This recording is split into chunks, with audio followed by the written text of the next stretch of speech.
नमस्कार, जय हिंद दोस्तों। स्वागत है आपका अपने YouTube channel important MCQ by Sandeep में। दोस्तों, डीएलएड 4 सेमेस्टर गणित की तैयारी के क्रम में हम आज 18 प्रश्नों का मॉडल पेपर नंबर 2 का सलूशन वीडियो लेकर आए हैं।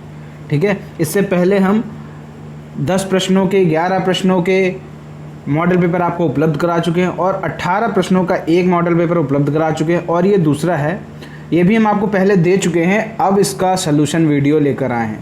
जितने भी प्रश्न मैंने आपको पिछले वीडियो में दिए थे, यानी मॉडल पेपर 2 में दिए थे, उन सभी प्रश्नों के सलूशन यहाँ पर मैं देने वाला हूँ। आप अपने आंसर्स मैच कर लीजिए अगर आपने वो वीडियो देखा है और इसके सलूशन पहले आप कर चुके हैं।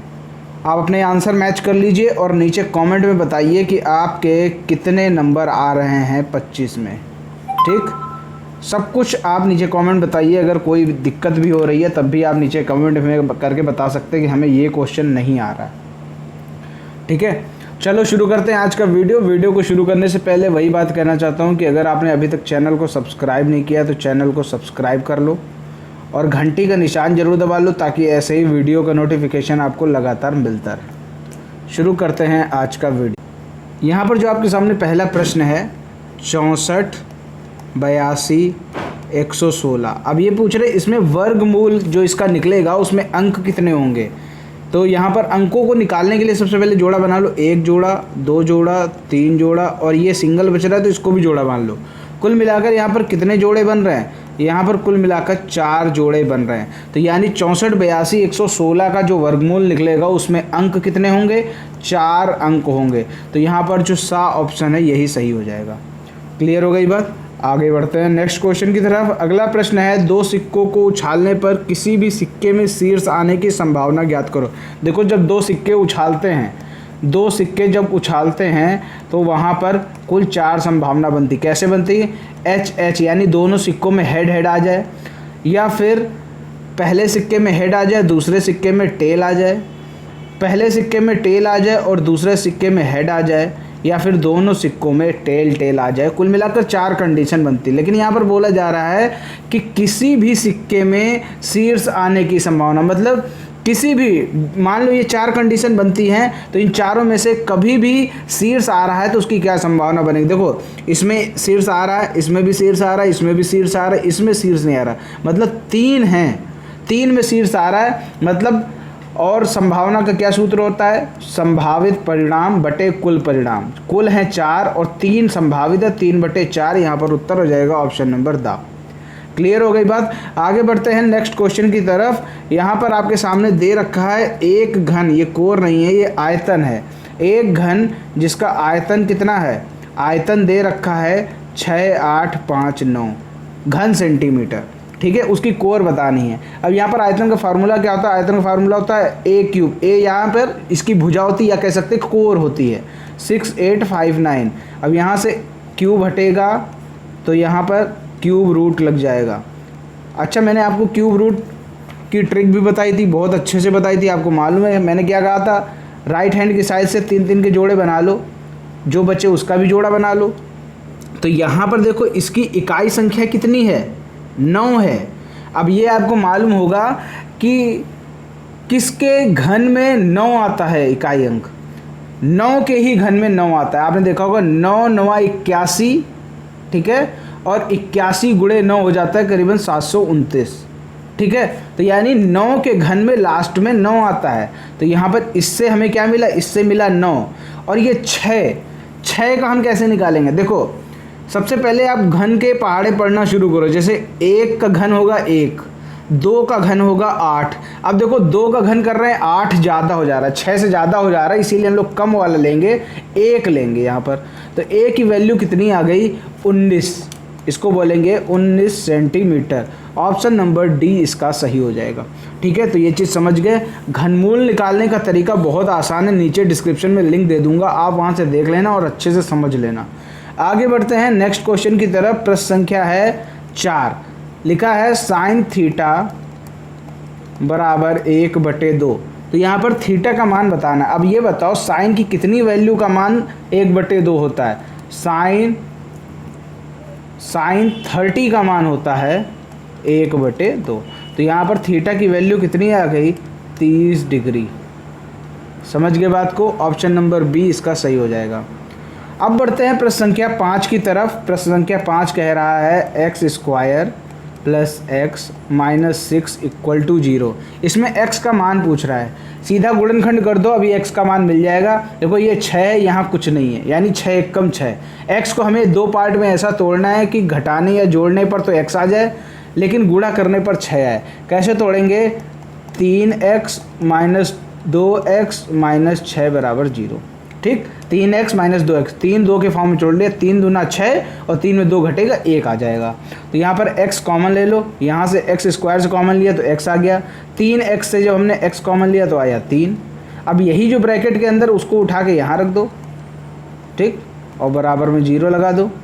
अब यहाँ देखो ये x है, यहाँ -2 है, ध्यान से देखना, ये इतना देखना है हमें, ये क्या है, ये x है और ये -2x है। अगर -2x में एक को काट दें, ये लो हमने काट दिया, कितना बच रहा है? -2 बच रहा है। तो हम यहाँ पर इसके बाहर क्या कर देंगे? इसके बाहर हम लिख देंगे -2। क्लियर हो गई बात? अब ये x -2 एक ब्रैकेट में कर दो, x + 3 इन दोनों से उठाकर एक ब्रैकेट में कर दो और बराबर 0। इससे x -2 इक्वल टू 0, इससे हमें x की वैल्यू मिली 2 और x + 3 बराबर 0, x बराबर -3, इससे हमें मिली x -3 वैल्यू, इससे मिली x की वैल्यू 2।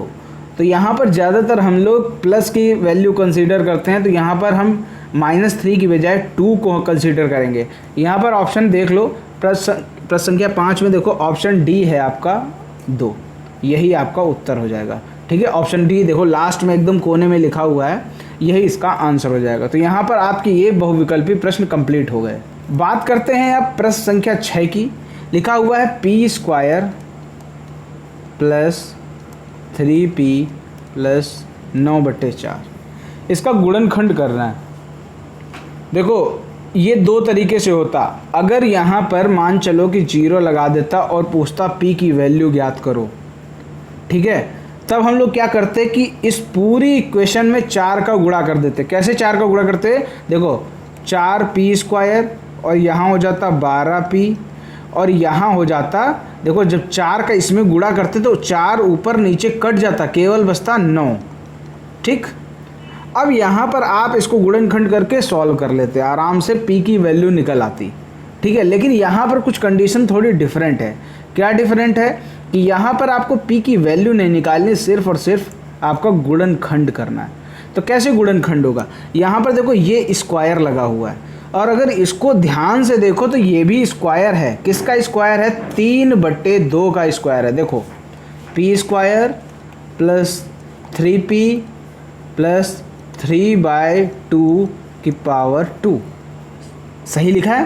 देखो ये 3 का स्क्वायर करेंगे 9 आ जाएगा, 2 का स्क्वायर करेंगे 4 आ जाएगा।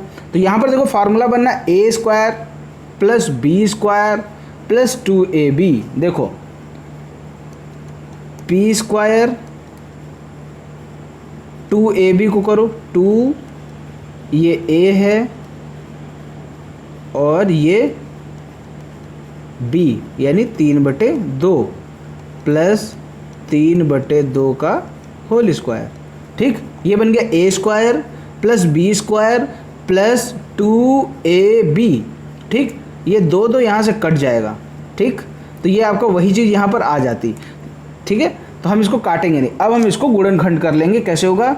वही a + b का होल स्क्वायर कर दो, p + 3/2 का होल स्क्वायर, ये आपका आ गया गुणनखंड। अब चाहे तो आप इसको खोल के भी लिख सकते हैं, p + 3/2 p + 3/2, ये अच्छे से हो गया गुणनखंड। उम्मीद करता हूँ ये चीज़ समझ में आ गई। देखो जब भी इस तरह का दिया हो तो देख लो नंबर कहीं स्क्वायर तो नहीं है, कहीं किसी का भी स्क्वायर हो सकता है। ये 3/2 का स्क्वायर है और यहाँ पे p ऑलरेडी स्क्वायर, तो a² + b² + 2ab का यहाँ फार्मूला बन रहा है, तो वही यहाँ पर देखो a + b का होल स्क्वायर बना दिया।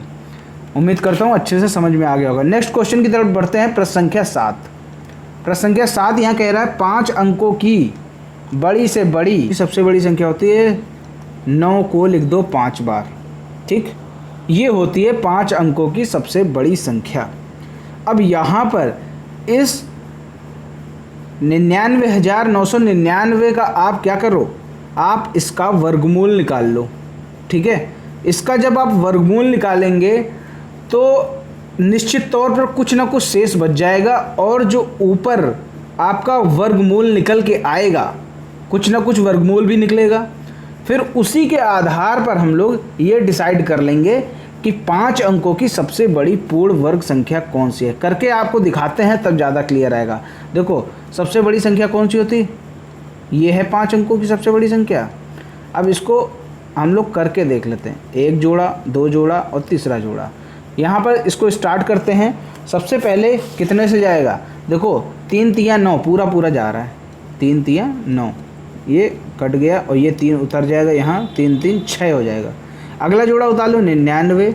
ठीक है, अब मैंने क्या कहा था, एक अंक इसका छोड़ दो, ये 9 छोड़ दो, कितना बचेगा, केवल 9 बचेगा। अब 6 से भाग दो 9 में, 6 से भाग दो 9 में, 6 एक कम 6, 6 दूना 12, 2 बार ले जाएंगे ज़्यादा हो जाएगा, एक बार ले जाओ। तो एक यहाँ लिखो और एक यहाँ लिखो। अब इस एक से इस 61 में गुणा करो पूरे में, 61 एक कम 61, 9 में 1 गया 8, 9 में 6 गया 3। अगला जोड़ा उतार लो 99, ये जो एक था इसको इसी में जोड़ दो। ठीक, अब यहाँ पर आ गया 62, यहाँ पर है 3899। अच्छा एक चीज़ और समझो, यहाँ पर हम लोग एक नंबर छोड़ देते हैं तब इसका पहाड़ा पढ़ लेते हैं, लेकिन 62 भी तो बड़ा नंबर है, 62 का पहाड़ा में कहाँ आता है। तो यहाँ पर एक तो नंबर हम छोड़ ही रहे 9, एक और नंबर छोड़ दो, ये भी 9 छोड़ दो, और यहाँ पर 1 छोड़ दो। ठीक, यानी 1 इसका छोड़ दो, 1 तो हमें छोड़ना ही छोड़ना है, 1 इसका और छोड़ो, 1 इसका छोड़ो, 2 यहाँ छोड़ो, 9 यहाँ छोड़ो, तो यहाँ बचेगा 6, यहाँ बचेगा 38। अब 6 का पहाड़ा पढ़ो, 38 से ज़्यादा ना हो, 6 छंग 36, 6 सत्ते 42, यानी 7 बार ज़्यादा हो रहा है, 6 बार ले जाओ। तो यहाँ लिखो 6 और यहाँ भी लिखो 6। अब इस 6 से इस पूरे में मल्टीप्लाई कर दो, 6 छक्का 36, 3 हासिल, 6 दूना 12, 3 15, 1 हासिल, 6 छंग 36 और 1 37। ठीक, यानी अब यहाँ पर कुछ शेष बच जाएगा, 9 में 6 गया 3, 9 में 5 गया 4, 8 में 7 गया 1। ठीक है, कुल मिलाकर हम ये कह सकते हैं कि 316 जो है वो पूरा पूरा कट रहा है यहाँ पर। ठीक है, 316 पूरा पूरा कट रहा है और 143 शेष भी बच रहा है। ठीक है, ये चीज़ आपको समझ में आ गई। यहाँ पर आपको पूर्ण वर्ग संख्या बतानी है, तो ये जो आपका बड़ी से बड़ी संख्या थी, यानी इसमें 143 ज़्यादा है तभी तो ये शेष बच रहा है। अगर 143 ज़्यादा ना होता तो ये पूरी पूरी वर्ग संख्या हो जाती। ठीक है, तो ये चीज़ आपको समझ में आ गई। तो 143 जो शेष बच रहा है यही आपका अधिक अमाउंट है। तो क्या करेंगे, 99,999 में 143 को आप घटा दीजिए, तो वही आपका फाइनल आंसर आ जाएगा। तो 143 यहाँ पर हम लोग घटा देते हैं, 9 9 9 9 हो गया, 143 घटा दो, 9 में 3 गया 6, 9 में 4 गया 5, 9 में 1 गया 8, 99,856 ये आपका आंसर आ जाएगा कि 99,856 जो है वो 5 अंकों की सबसे बड़ी पूर्ण वर्ग संख्या है। 5 अंकों की सबसे बड़ी पूर्ण वर्ग संख्या। ठीक है, ये सब लिखने की जरूरत नहीं है, फिलहाल केवल ये आंसर है आपका 99,856। चलो नेक्स्ट क्वेश्चन की तरफ बढ़ते हैं। प्रश्न संख्या 8 क्या कह रहा है, बहुलक ज्ञात करो। देखो यहाँ पर पद देख लो, 18, 22, 26, 30, 34, 38 है। यहाँ पर पद संख्या, यहाँ पर लिखेंगे पद 26 की, इसका जो आंसर स्टेटमेंट है वो लिख रहे हैं, पद 26 की बारंबारता 11 सर्वाधिक है, अतः बहुलक 26 होगा। उम्मीद करता हूँ ये चीज़ समझ गए। पद 26 की बारंबारता 11 जो कि सर्वाधिक है, यहाँ पर एक और आगे लिख सकते हैं जो कि सर्वाधिक है, अतः बहुलक जो होगा वो 26 होगा। क्लियर हो गई बात? चलो ये चीज़ समझ, मतलब यहाँ पर बारंबारता देख लो आप। बारंबारता जो है वो अब जिसकी सबसे ज़्यादा होगी उसी का आप पद देख लो। पद देखो यहाँ पर बारंबारता में सबसे ज़्यादा 11 है, ठीक है। अब 11 का पद कितना है? 26, तो यही आपका बहुलक हो जाएगा। बहुत आसान क्वेश्चन है। आगे बढ़ते हैं प्रश्न संख्या 9 की तरफ। क्या लिखा हुआ है? दो पासों को एक साथ फेंकने पर अंकों का योग विषम होने का समुच्चय लिखो। देखो जब दो पासे फेंके जाते हैं, ठीक है, तो उनमें ऊपरी फलक पर कुछ ना कुछ नंबर आता है, तो उन नंबरों को देखो और उनका योग विषम आए ऐसे समुच्चय लिखो। मान के चलो दो पासे लेते हैं, एक बार हमने पासा फेंका तो कंडीशन आ गई 1 और 2 की। अब इन दोनों का देखो, अगर 1 और 1 लेते तो हो जाता 2, और 2 तो सम संख्या है, विषम तो है नहीं। यहाँ पर हमें योग क्या चाहिए? हमें योग विषम चाहिए, तो 1 और 2 ये 3 हो जाएगा, यानी योग इनका विषम होगा। और कौन सी कंडीशन बन सकती? पहले पासे में 1 आ जाए, दूसरे पासे में 4 आ जाए, तब भी आपका क्या होगा? तब भी योग विषम आ रहा है। तीसरी कंडीशन ये बनेगी, पहले पासे में 1 आ जाए और दूसरे पासे में 6 आ जाए, ठीक। इसी तरह पहले पासे में 2 आ जाए, दूसरे पासे में 1 आ जाए, पहले पासे में 2 आ जाए और दूसरे पासे में 3 आ जाए, पहले पासे में 2 आ जाए और दूसरे पासे में 5 आ जाए, तब देखो इन सब का क्या योग क्या आ रहा है? विषम आ रहा है। पहले पासे में 3 और दूसरे पासे में 2, पहले पासे में 3 दूसरे पासे में 4, पहले पासे में 3 दूसरे पासे में 6 आ जाए, फिर पहले पासे में 4 आ जाए, दूसरे पासे में 1 आ जाए, पहले पासे में 4 आ जाए, दूसरे पासे में 3 आ जाए। इसी तरह 4 5 का जोड़ा बनेगा, 5 2 का बनेगा, 5 4 का बनेगा और 5 6 का बनेगा, 6 1 का बनेगा, 6 3 का बनेगा और 6 5 का बनेगा। देखो इतना सब आपको एक नंबर के क्वेश्चन में लिखना पड़ेगा अगर इस तरह का क्वेश्चन आ जाए। दो पासों को एक साथ फेंकने पर अंकों का योग विषम आने का समुच्चय लिखना है। तो ये आपके सारे क्या हैं? समुच्चय हैं, ठीक। ये आपके समुच्चय हो गए 1 2 1 4 1 6। अब आप इनमें से कोई भी देख लो, ये कुल मिलाकर संख्या में कितने होंगे? 18 होंगे, ठीक है। अगर कभी संख्या सीधा पूछ ले कि कितने समुच्चय बनेंगे, तो 18 बनेंगे, चाहे सम हो चाहे विषम हो। देखो इतने जो हैं ये विषम बन रहे हैं। अब इनके अलावा जितने भी बच रहे हैं वो सम, उनके योग सम आएगा, ठीक है।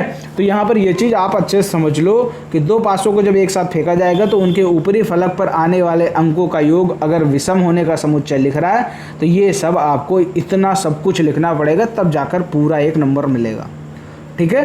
तो ये चीज़ आपको आनी चाहिए। बढ़ते हैं नेक्स्ट क्वेश्चन की तरफ। लिखा हुआ है 2096 में किस छोटी से छोटी संख्या का भाग दें कि भागफल पूर्ण हो जाए। देखो ऐसा क्वेश्चन आ जाए कि किसी भी संख्या में किस छोटी से छोटी संख्या का भाग दें या फिर गुणा करें कि भागफल या गुणनफल पूर्ण घन बन जाए या पूर्ण वर्ग बन जाए। ऐसी कंडीशन में आपको सिर्फ और सिर्फ इसी भाग विधि से ही करना पड़ेगा। मतलब ये जो भाग विधि है, ये गुणनखंड विधि एक तरीके से कह सकते हैं। तो इसको सॉल्व कर लो। 2 से 2 10, 48, फिर से 2 करो 5 24, फिर से 2 से करो 26, 2 फिर से 2 से करो 13 1। अब 131 तो किसी से कटेगा नहीं, तो 131 से ही काट दो सीधा सीधा। अब यहाँ पर देखो, यहाँ पर घन की बात हो रही, पूर्ण घन बनाना है। पूर्ण घन का मतलब है कि 3 के जोड़े बनने चाहिए। यहाँ पर आप देखो 2 का केवल एक जोड़ा बन रहा है, इस 2 का जोड़ा नहीं बन रहा है, इस 131 का जोड़ा नहीं बन रहा है, ठीक है। तो यहाँ पर ऐसी कंडीशन में क्या होगा? देखो 2 और 131 ये आपके एक्स्ट्रा हैं यहाँ पर, ठीक है। ये कैसे हैं? ये दोनों एक्स्ट्रा हैं। तो यानी अगर इन दोनों को आपस में पहले तो गुणा कर लो, 2 गुणे 131, इसका मतलब हो गया 13 दूना 26, 2 262। अगर 2096 में 262 से भाग दे दें तो जो भागफल आएगा वो पूर्ण घन बन जाएगा, क्योंकि ये दोनों चीज़ें जो बच रही हैं ये एक्स्ट्रा बच रही। अगर इन दोनों चीज़ों से इसको भाग दे दे तो जो हमारे पास भागफल आएगा वो पूर्ण घन होगा। पूर्ण घन क्यों होगा? क्योंकि यहाँ पर आप देख सकते हैं इसका जोड़ा बन रहा है, यानी 2 2 2 इसका जोड़ा बन रहा है, तो इसका मतलब ये तो फाइनल है, लेकिन ये दो चीज़ें ये फाइनल नहीं है क्योंकि इनका जोड़ा बन ही नहीं रहा है। ठीक है, तो इसका मतलब 131 दूना 262। 262 ऐसा नंबर है जिसे 2096 में हम भाग देते तो भागफल पूर्ण घन बन जाएगा। अगले क्वेश्चन की तरफ बढ़ते हैं। प्रश्न संख्या 11 है, x प्लस 1/x बराबर 5/2। बोल रहे हैं x cube plus 1/x cube का मान ज्ञात करो। फिर से वही करेंगे, यहाँ पर a प्लस बी का होल क्यूब वाला फार्मूला लगा देंगे। a प्लस बी का होल क्यूब का क्या फार्मूला होता है? a cube plus B cube plus 3ab bracket के अंदर a प्लस बी। ठीक है, यही फार्मूला यहाँ पर हम लगा देते हैं। तो सबसे पहले हम क्या करेंगे, लेफ्ट हैंड साइड पे क्या लिखा हुआ है? x प्लस 1/x, तो इसका आप क्या कर दो? होल क्यूब कर दो। ये कर दिया होल क्यूब। जब इधर होल क्यूब किया तो इधर भी करो, 5/2 का होल क्यूब करो। ठीक, अब इसको सॉल्व कर लो। x cube plus 1/x cube plus ये क्या था? 3ab था, तो 3a और ये b इसी के नीचे लिख देते हैं। चलो मल्टीप्लाई कर दे, सीधा सीधा पता चलेगा। और ब्रैकेट के अंदर a प्लस बी था, तो ब्रैकेट के अंदर a प्लस बी यानी x plus 1/x equal to 5/2, तो ये 5/2 यहाँ सीधा रख देते हैं। और इसके बाद इसका सॉल्व कर लो। 5 का क्यूब होता है 125, जगह कम पड़ गई, 125/2 का क्यूब होता है 8। ठीक, अब आप यहाँ देखो x ये कट जाएगा। ठीक है, और ये 3 × 5 = 15, 3 का गुणा 5 में करेंगे 15/2। x cube plus 1/x cube 125/8 minus ये वाला जो है इधर चला जाएगा, 5 × 3 = 15/2, 15/2। अब आप इसको सॉल्व कर लो। इसको जब आप सॉल्व करोगे तो इन दोनों का लासा लोगे आएगा 8, 125 ऊपर आएगा, 2 चौको 8, 15 चौको 60, यानी 125 में 60 घटाओगे तो आएगा 65। यानी x cube plus 1/x cube की जो वैल्यू निकल के आ गई वो आ गई 65/8। ये चीज़ आपको समझ में आ जानी चाहिए। बहुत ही आसान सा क्वेश्चन है। यहाँ पर देखो हर बार आपको क्वेश्चन कराया जा रहा था कि x square plus 1/x square की वैल्यू निकालो, लेकिन इस क्वेश्चन में पूछा जा रहा है x cube plus 1/x cube. देखो ये क्वेश्चन कर लो, क्योंकि जो 3 फरवरी का पेपर हुआ था उसमें x cube plus 1/x cube के बारे में ही पूछा गया था। ठीक है, तो ये चीज़ आप समझ गए होंगे। चलो अब बढ़ते हैं नेक्स्ट क्वेश्चन की तरफ। अब यहाँ से लघुत्तरीय प्रश्न शुरू हो रहे हैं, और लघुत्तरीय प्रश्न जो होता है वो 2 नंबर का होता है। यहाँ देख लो, यहाँ दिया हुआ था ये RPT था, RPT था 40, यानी ये जो आपका एंगल है ये 40 दे रखा था। RPT 40 और PQR की माप बतानी थी। PQR यानी इसकी माप आपको बतानी थी। तो यहाँ पर ध्यान से देखो, ये जो आपका QPT ये पूरा कितना है? ये 90 है, और ये आपका दे रखा है 40, तो ये आपका कितना हो जाएगा? ये आपका हो जाएगा 50। सीधी सी बात है, जब ये टोटल आपका 90 है, ये आपका दे रखा है, फिर से करते हैं, देखो काफ़ी गंदा, ये देखो ये आपका दे रखा है 90 और ये आपका पहले से 40 दे रखा है। जब टोटल 90 है और ये 40 हटा दिया तो ये कितना बचेगा? ये आपका बच जाएगा 50।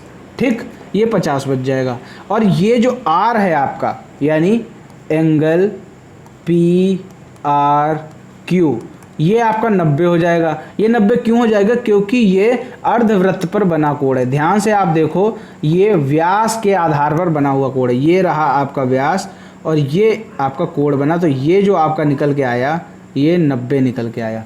ठीक है, तो यानी आपके पास PRQ 90 हो गया और RPQ ये हो गया आपका 50। जब 90 एक मिल गया, 50 एक मिल गया, तो आपका जो ये वाला कोण है Q वाला, आप खुद ही घटा लो, तीनों का कितना होता है? 180 मान होता है। 180 में आप क्या कर दो? 180 में -90 -50, तो ये कितना आ जाएगा? 40 आ जाएगा। यानी जो PQR क्वेश्चन में पूछा जा रहा है, PQR की जो वैल्यू होगी वो 40 निकल के सामने आ जाएगी। एक बार मैं आपको अच्छे से करके दिखा देता हूँ।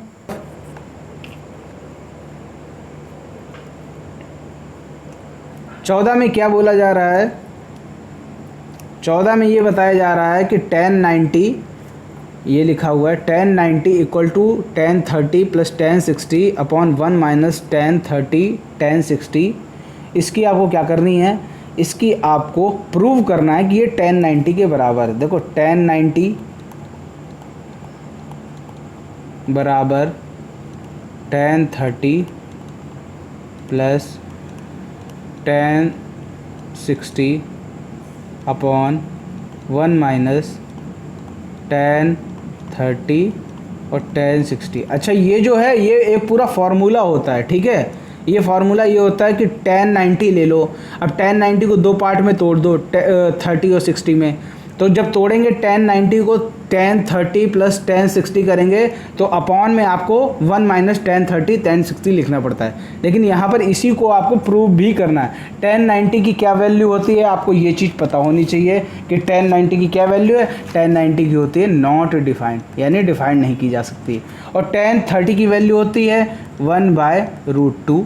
tan 60 की वैल्यू कितनी होती है? √3 अपॉन ये रहा 1 माइनस tan 30 की कितनी वैल्यू होती है?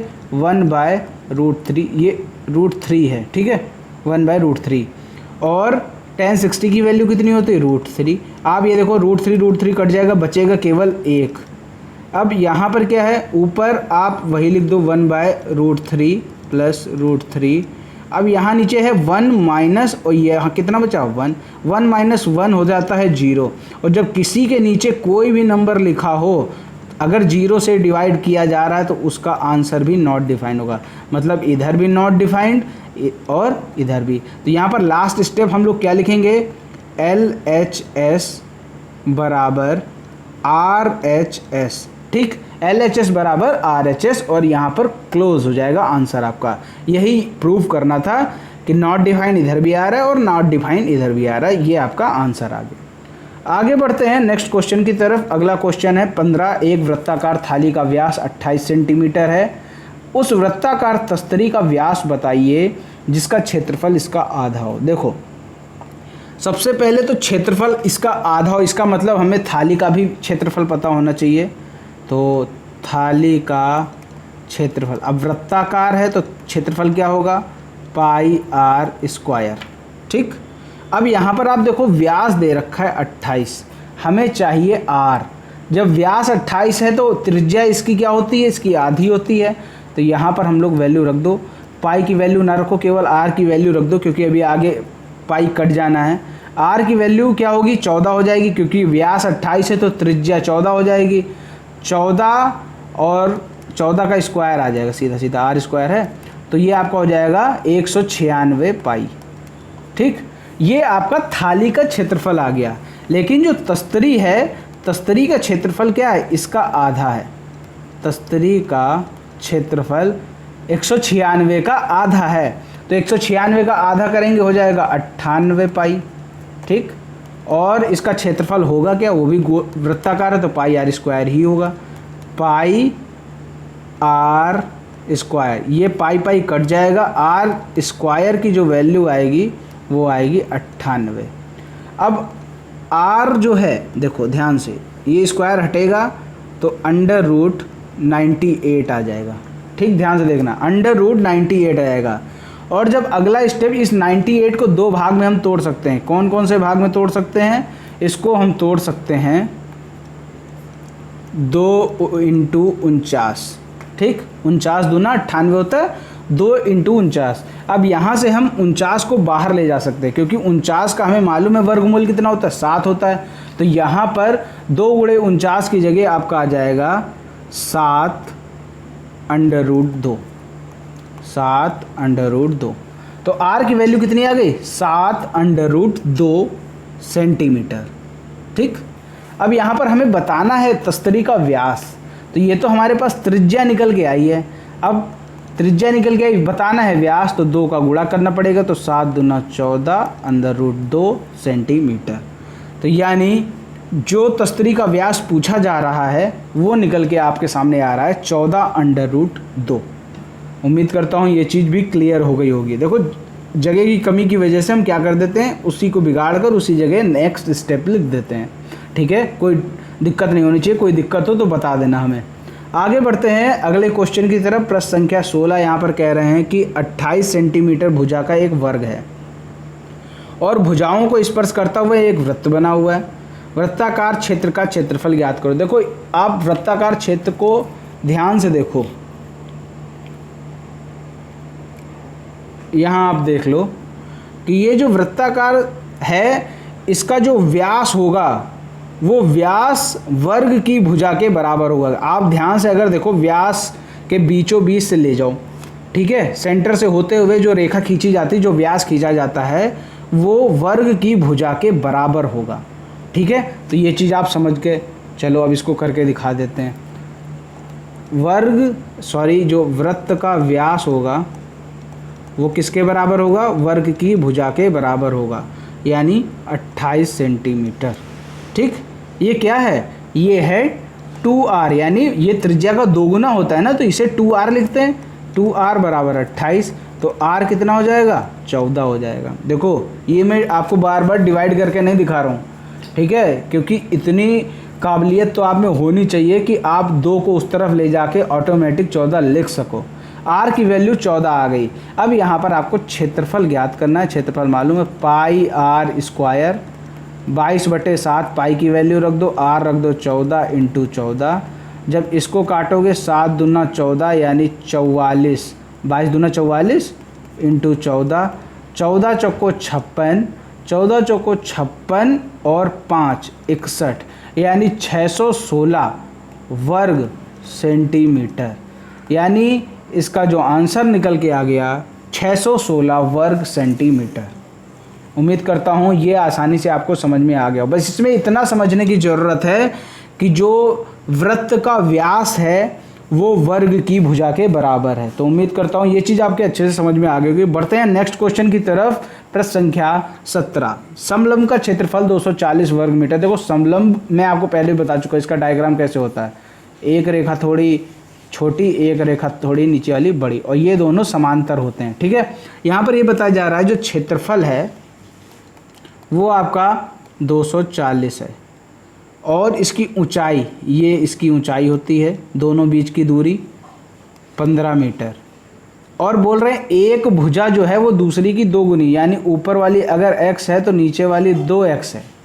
ठीक है, यही बताया जा रहा है। अब दोनों समांतर भुजाओं की लंबाई ज्ञात करो। तो यहाँ पर क्षेत्रफल का फॉर्मूला लगा दो और सबकी वैल्यूज रख दो। क्षेत्रफल 240 दे रखा है, ऊंचाई 15 दे रखी है, एक भुजा x दे रखी है, दूसरी भुजा 2x दे रखी है। अब x की वैल्यू निकाल लो तो छोटी वाली भुजा की वैल्यू निकल आएगी। अब उस x का 2x कर दो तो बड़ी वाली भुजा निकल आएगी। दोनों भुजाओं की लंबाई ही इस प्रश्न में ज्ञात करनी है। देखो कैसे होगा। सबसे पहले क्षेत्रफल का फार्मूला लगा दो। क्षेत्रफल का फार्मूला क्या होता है, 1/2 भुजाओं का योग, ठीक, इनटू ऊंचाई। क्षेत्रफल कितना दे रखा है, ये दे रखा है आपका 240। 1/2 भुजाओं का योग कितना हो जाएगा, छोटी वाली x मानी और दूसरी दुगनी है तो वो 2x हो गई थी, तो x + 2x हो जाएगा 3x। तो ये भुजाओं का योग हो गया।